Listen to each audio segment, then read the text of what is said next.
Alpini.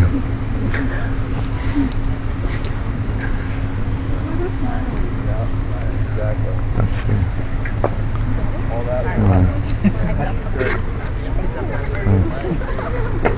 Go ahead. Sorry. Sorry. It took longer than I thought. All right, cool. Mm.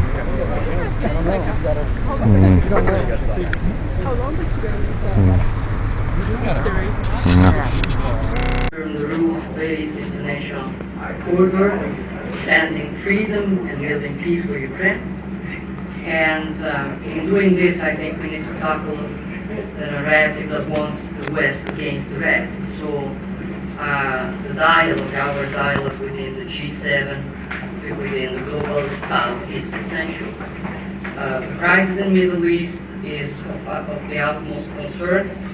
We need to coordinate our actions in order to avoid an escalation, and in this regard we do fully support the U.S. mediation efforts. The humanitarian crisis is our number one priority. Italy is concentrating its contribution on this. Meanwhile, we are cooperating with all the regional actors that must be part of any future outcome. We should work together on concrete steps to guarantee the two-state perspective, which is the only long-term sustainable solution. And then the Houthis' attack on commercial vessels that endanger freedom of navigation in the Red Sea are unacceptable. EU naval operation Aspides, that as you know is under Italian tactical command, is an important response to the disruption of transit through the Red Sea. Then building on Italy's role in the Mediterranean, the G7 will pay special attention also to the African continent. We've been discussing it for many times, but I think we have to remember that Africa is not a poor continent. It is, on the contrary, incredibly rich in human and material resources, but it has been neglected and exploited approach for a long time.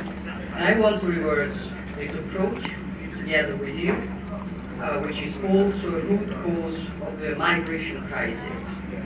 We need to support Africa's development on an equal basis and put an end to illegal migration by fighting human trafficking. Human trafficking has become the most financially rewarding crime globally, and we cannot accept it any longer. For this reason, I came here today also with a proposal to launch a global alliance against human traffickers. The G7 will discuss artificial intelligence as well. AI is a myth. It can be a good or a bad one. It depends on our capacity to govern it, tackle the risks, and the impact it can have, for example, on the labor market. We want to develop AI, but also we want to be certain that it remains human-centered. And then, last but not least, I came here to boost our strategic cooperation. And our relations are enriched by the presence of more than 20 million Italian Americans. During our last meeting here in Washington, we said we wanted to improve our bilateral cooperation and our trade, and we did it. For in 2023, our bilateral trade reached the highest amount ever, with $102 billion of exchange. So I think we did a good job, but I also think that we can do even better. And I hope this will be our mutual goal for this year. Thank you, George. It is, and I tried to help. I married an Italian American. Thank you all very much.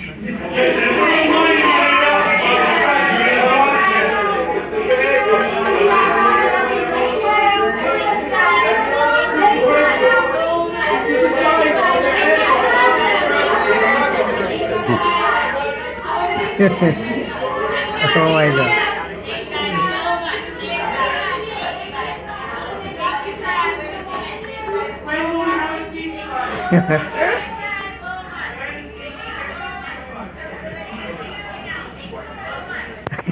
Vitally important to Ukraine, so we've got to get that done. And so, look, we're going to continue to say that the House has to do its job. They have to move forward and keep the government open. It's their basic duty. It's not difficult.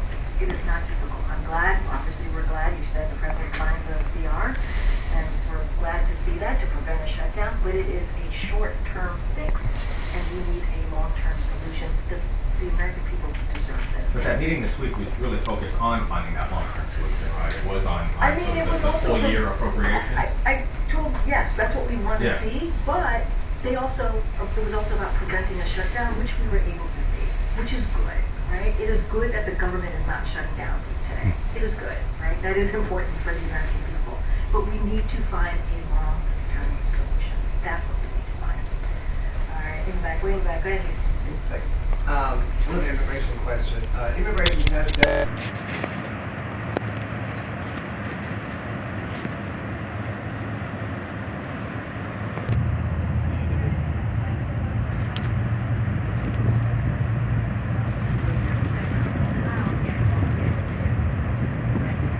Presidente! Madam Prime Minister. Presidente!